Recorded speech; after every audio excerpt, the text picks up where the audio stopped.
우리가 11월, 12월 두 달 동안은 마태복음 6장 말씀을 통해서 주님께서 가르치신 기도라는 주제로 말씀을 함께 묵상을 하고 있습니다.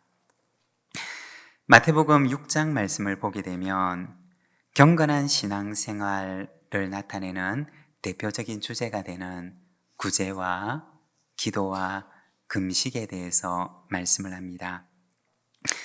마태복음 6장 3절과 4절의 말씀을 보게 되면 너는 구제할 때 오른손이 하는 것을 왼손이 모르게 하여 내 구제함을 은밀하게 하라. 은밀한 중에 보시는 너의 아버지께서 갚으시리라 고 말씀을 합니다. 바로 구제의 은밀함에 대해서 말씀을 하는 것입니다. 하나님 앞에서 하는 구제에 대해서 말하는 것입니다. 구제라고 하는 것은 가난한 자를 돌보는 삶을 말합니다. 그리고 구약 성경에서는 이것을 굉장히 중요하게 생각을 했습니다. 레위기 23장 22절 말씀을 보게 되면 너희 땅에 곡물을 벨 때 밭의 모퉁이까지 다 베지 말며 떨어진 것을 줍지 말고 그것을 가난한 자와 거류민을 위하여 남겨두라. 나는 너희의 하나님 여호와니라 고 말씀을 합니다. 가난한 자를 돌보는 삶을 구약 성경에서는 굉장히 중요하게 말씀을 하십니다. 그런데 이러한 삶의 동기가 무엇이냐? 바로 하나님께서 나에게 베풀어 주신 은혜에 대한 감사인 것입니다. 구제를 한다고 해서 자랑할 것이 없는 것은 하나님께서 내게 베풀어 주신 은혜에 대한 마땅한 표현이기 때문에 그런 것입니다. 다시 말해서 구제라고 하는 것도 하나님과의 관계 속에서 나오는 표현이라는 것입니다. 그리고 이어서 마태복음 6장 17절과 18절의 말씀을 보게 되면 이번에는 금식에 대해서 말씀을 합니다. 너는 금식할 때 머리에 기름을 바르고 얼굴을 씻으라.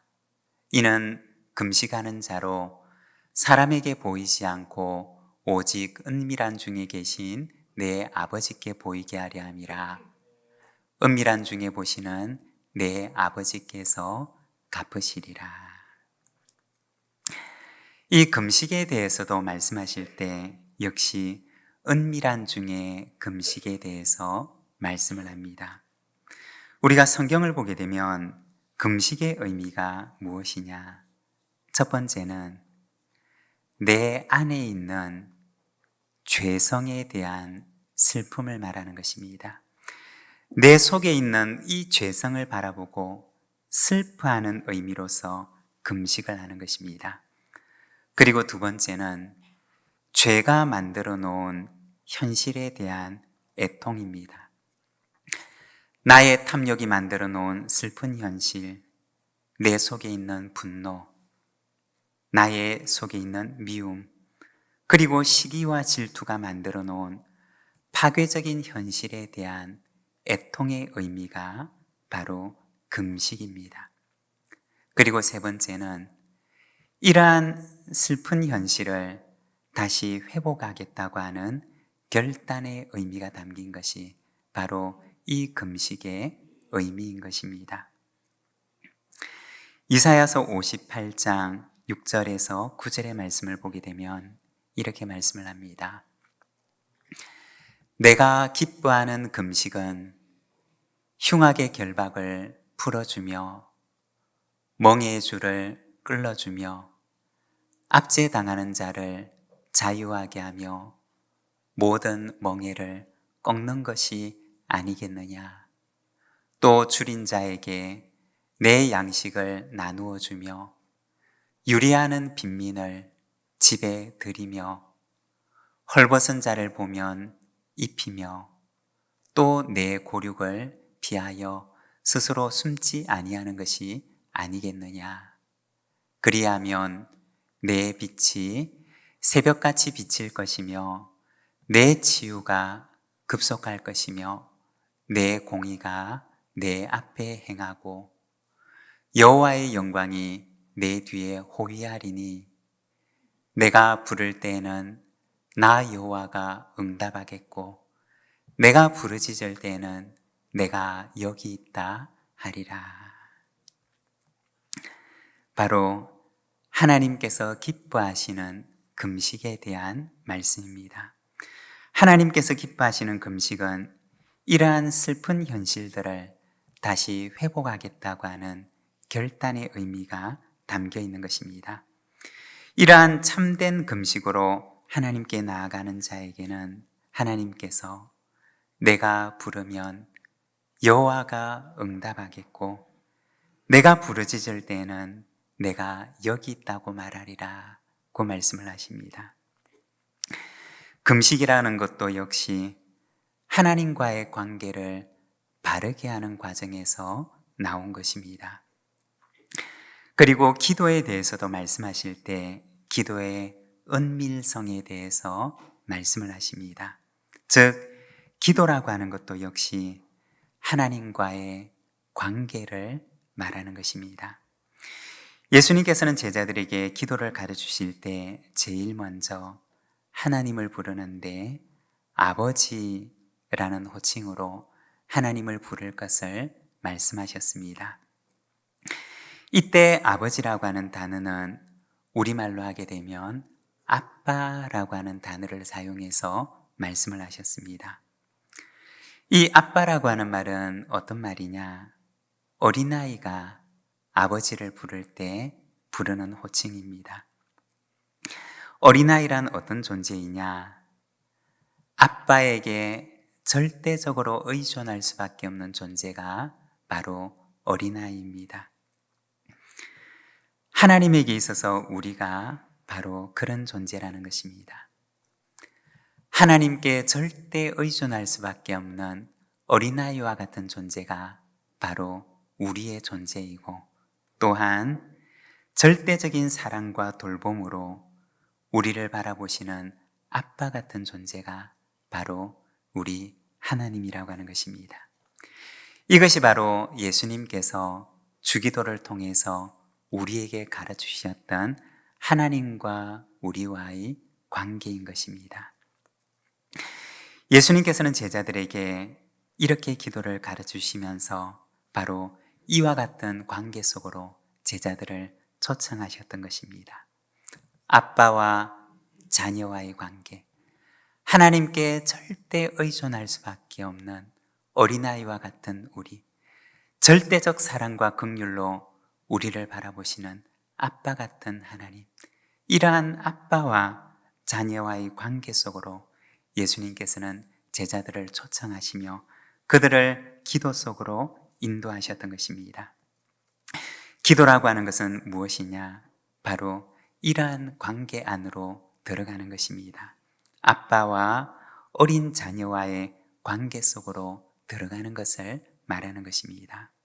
여러분, 우리가 한 주간 기도를 할 때, 우리가 눈을 감을 때, 그리고 두 손을 모을 때 우리의 아빠 되신 하나님을 기억하며 하나님과의 이와 같은 친밀한 관계 속으로 들어가는 시간이 되시기를 바랍니다.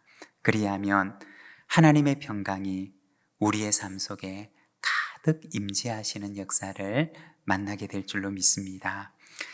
오늘은 마태복음 6장 9절 말씀을 통해서 주님께서 가르치신 기도 인정이라고 하는 제목으로 우리가 말씀을 함께 묵상을 하고자 합니다.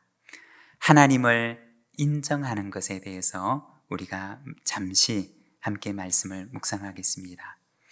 먼저 첫 번째는 하나님의 창조주 되심에 대한 인정입니다. 우리 9절의 말씀을 함께 봉독하겠습니다. 그러므로 너희는 이렇게 기도하라. 하늘에 계신 우리 아버지여, 이름이 거룩히 여김을 받으시오며. 아멘. 여기에 보면 이름이 거룩히 여김을 받으시오며 라고 기도를 하는데, 우리말로 번역된 성경에서는 잘 나타나 있지 않지만 원어 성경을 보게 되면 이 이름이라고 하는 말 앞에 한 단어가 더 포함되어 있는데, 당신의 이름이 거룩히 여김을 받으시오며 라고 되어 있습니다. 바로 이 이름이 가리키는 주체가 누구냐? 극존칭 2인칭을 사용하면서 당신의 이름, 바로 하나님의 이름이 거룩히 여김을 받으시기를 기원하는 기도입니다. 여기서 거룩하다라고 하는 말은 구약 성경에서 아주 자주 나오는 표현입니다. 특히 하나님과 관련해서 사용하는 단어입니다. 거룩하다라고 하는 말은 구별하다라는 뜻을 지닌 말입니다. 다시 말해서 하나님의 구별됨을 의미하는 단어입니다. 90일 성경 일독학교 때 제가 강의하는 내용 가운데 하나인데 선악과에 대한 내용입니다. 우리가 창세기 말씀을 보게 되면 하나님께서 사람을 지으시고 그를 위해서 에덴 동산을 만드십니다. 그리고 하나님께서 지으신 사람을 거기에 두십니다. 아담에게 있어서 이 에덴 동산은 어떤 곳이냐? 하나님의 선물이 가득한 곳이었고, 그리고 그에게 이 모든 선물들이 허용된 곳이었습니다. 하나님의 선물과 그리고 모든 것이 허락된 곳이 바로 이 에덴이라고 하는 곳이었습니다. 그런데 그 가운데 유일하게 하나 그에게 허락하지 않으셨던 것이 있었습니다. 바로 동산 중앙에 있는 나무였습니다. 동산 중앙에 있는 나무의 열매, 그것 하나만큼은 하나님께서 허용하지 않으시고 그것을 제외한 모든 것을 그에게 허락해 주셨던 것입니다. 왜 그러셨던 것일까요? 왜 그냥 통 크게 하나님께서 다 허락해 주시지 왜 그것 하나만큼은 허락이 아니라 금지로 남겨두신 것일까요? 유일하게 하나 금지되었던 그 나무는 아담에게 있어서 모든 것이 허용된 세상 속에서 자신의 한계를 기억하게 하는 나무였던 것입니다. 내가 세상의 주인인 것처럼 여겨지는 그 세상 속에서 내가 이 세상의 주인이 아니라 나는 하나님께서 이 세상에 보내신 청지기로구나 라는 사실을 자각하게 하는 것이 바로 그 나무였던 것입니다. 여러분, 우리가 만일에 생각을 해보면 하나님께서 금지하셨던 그 하나의 금지가 없었다면 어떻게 되었을까요? 처음에는 아담이 자기가 이 동산의 청지기라고 하는 사실을 기억했겠지만 시간이 지나면서 아담은 그 사실을 망각했을 것입니다. 마치 자기가 모든 것이 허용된 그 동산 속에 자기가 이 에덴의 주인인 줄 알고 살았을 것입니다. 참 주인이 되신 하나님을 그는 점점 망각하게 되었을 것입니다. 그런데 하나님께서는 아담에게 그러한 삶을 원치 않으셨다는 것입니다. 하나님께서는 이 아담이 하나님의 창조주 되심을 기억하며 살아가기를 원하셨습니다. 그리고 그가 피조물이라고 하는 사실을 알며 살아가기를 원하셨습니다. 그런데 어떤 일이 일어나게 되었을까요? 바로 아담이 그 선을 넘어버린 것입니다. 주인이 거놓았던 그 선을 넘고서 자기가 하나님처럼, 자기가 주인인 것처럼 그렇게 살아가고자 했던 것입니다. 그리고 거기에서 인간의 모든 불행들이 시작됩니다. 거룩이라고 하는 말은 구별이라고 하는 의미를 지닌 말입니다. 바로 창조주와 피조물 사이에 구별됨을 의미하는 것입니다. 이것을 다른 말로 하게 되면 하나님을 하나님으로 인정하는 삶을 말하는 것입니다. 주님께서 가르치신 기도 속에는 하나님을 하나님으로 인정하는 세상의 회복에 대해서 말씀을 하십니다. 죄와 교만이 들어오기 전에 하나님께서 하나님으로 인정을 받으시던 그 첫 세상에 대한 회복의 기도가 바로 주님의 이 기도 속에는 담겨 있는 것입니다. 여러분, 어떠십니까? 돌아보면 우리의 삶 속에는 하나님께서 하나님으로 인정받으시고 있으십니까? 아니면 내가 이 세상의 주인인 것처럼 그렇게 살아가고 있으십니까? 하나님의 하나님 되심이 내 안에, 내 삶 속에 회복되어지는 역사가 일어나게 되시기를 바랍니다. 그리고 두 번째는 인간의 피조물됨에 대한 인정입니다. 시편 90편 10절에서 12절의 말씀을 우리가 함께 봉독하겠습니다. 우리의 연수가 70이요 강건하면 80이라도 그 연수의 자랑은 수고와 슬픔뿐이요 신속히 날아가니 우리가 날아가나이다. 누가 주의 노여움의 능력을 알며 누가 주의 진노의 두려움을 알리까? 우리에게 우리날 계수함을 가르치사 지혜로운 마음을 얻게 하소서. 아멘. 여기에 보면 제한된 시간 속을 살아가는 인생에 대해서 말씀을 합니다. 그러한 시간 속을 살아가는 인생에게 지혜를 주시기를 간구를 하고 있습니다. 여러분, 만일에 우리에게 무한한 시간이 주어져 있다면 어떠할까요? 내게 주어져 있는 이 시간을 잘 사용해야지 하는 마음이 생길까요? 아마 그렇지 않을 것입니다. 우리에게 제한된 시간이 아니라 무한한 시간이 있는 것처럼 여겨진다면 우리는 그냥 내게 주어져 있는 이 시간들을 되는 대로 흥청망청 낭비하며 써버릴 것입니다. 왜냐하면 내게 무한한 시간이 주어져 있다고 여기기 때문입니다. 그런데 내게 주어진 시간이 무한하지 않고 유한하다고 하는 사실을 알게 되는 그 시간부터 내 남은 시간을 어떻게 사용해야지 하는 고민을 우리는 하게 됩니다. 예전에 섬기던 교회에서 한 집사님께서 췌장암을 앓게 되셨습니다. 몇 번의 수술과 힘겨운 투병의 과정을 겪었습니다. 그러면서도 퇴원을 하면 돌아와서 열심히 봉사하는 모습을 보게 되었습니다. 지금도 잊을 수가 없는 그분의 고백이 기억이 나는데 믿지 않는 남편은 그 힘겨운 마음을 가지고 봉사하는 아내를 만류하게 되었습니다. 남편의 그 말씀이 이해가 되고 그 심정이 참 납득이 되었습니다. 그런데 그 집사님께서 남편에게 그렇게 말씀하셨다는 것을 기억합니다. 여보, 나의 시간은 다른 사람들의 시간과는 달라. 내가 얼마를 더 살지 모르고 내게 남은 시간이 얼마가 될지를 모르는데 나는 이 시간을 한순간도 허투루 보내고 싶지 않아.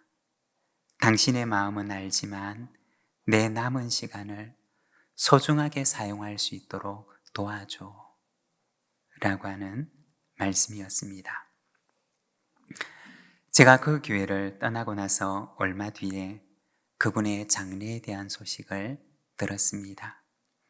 저는 그분의 고백을 지금도 잊을 수가 없습니다. 여러분, 하나님의 하나님 되심을 인정하는 고백의 이면에는 인간의 피조물됨에 대한 고백이 있습니다.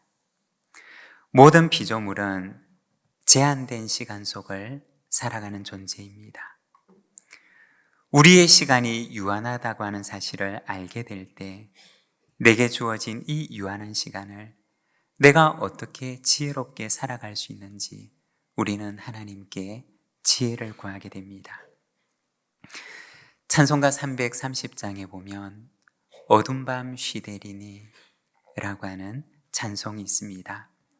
그 가사를 보게 되면 어둠 밤 쉬되리니 내 직분 지켜서 찬이슬 맺힐 때 일찍 일어나 해 돋는 아침부터 힘써 일하라.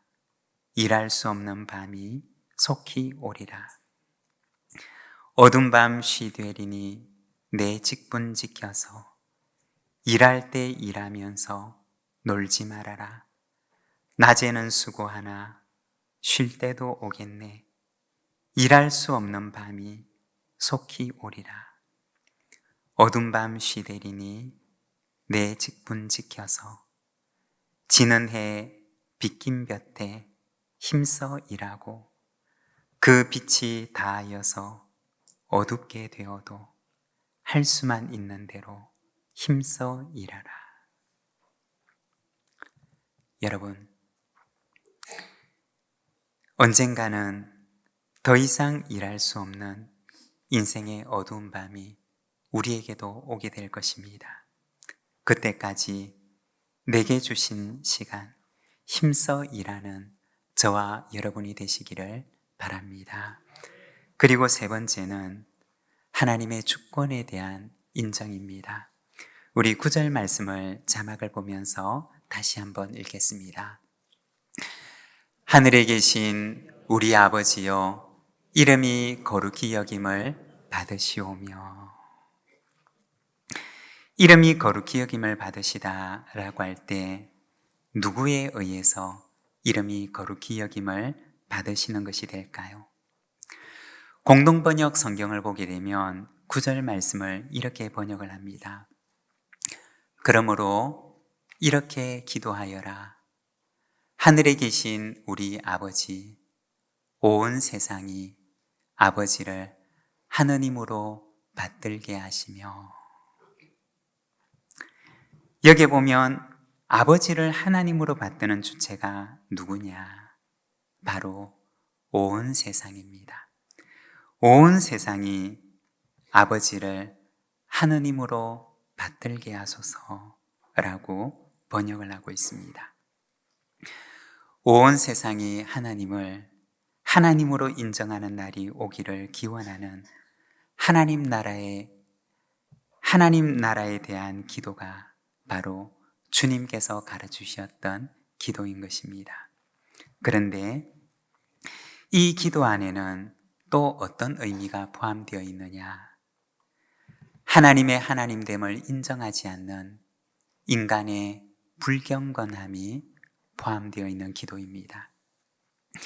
하나님의 하나님 되심, 하나님의 주임 되심, 하나님의 주권을 인정하지 않는 인간의 죄성, 인간의 완고함, 인간의 고집스러운 현실에 대한 기도가 포함되어 있는 것이 바로 주님의 이 기도인 것입니다. 절대로 변하려고 하지 않는 인간의 죄성에 대한 주님의 긍휼의 기도가 바로 이 기도 속에는 포함되어 있는 것입니다. 여러분, 우리는 매주일 주기도문을 하며 주님 앞에 나아갑니다. 우리는 어떤 의미로 이 주기도문으로 기도하고 있습니까? 하나님의 주권을 인정하지 않는 고집스러운 나의 죄성에 대한 슬픔 속에서 주님께서 가르치신 기도로 기도를 하고 있습니까? 아니면 의미는 잃어버린 채 중언부언하며 기도하고 있습니까? 기도는 관계입니다. 하나님과의 새로운 관계 속으로 들어가는 것입니다. 주님께서 가르치신 기도로서 우리가 하나님과의 관계를 바르게 하며 하나님과 새로운 관계 속으로 들어가는 저와 여러분이 되시기를 바랍니다. 오늘 우리에게 주신 말씀을 생각하며 함께 기도함으로 하나님 앞에 나가겠습니다.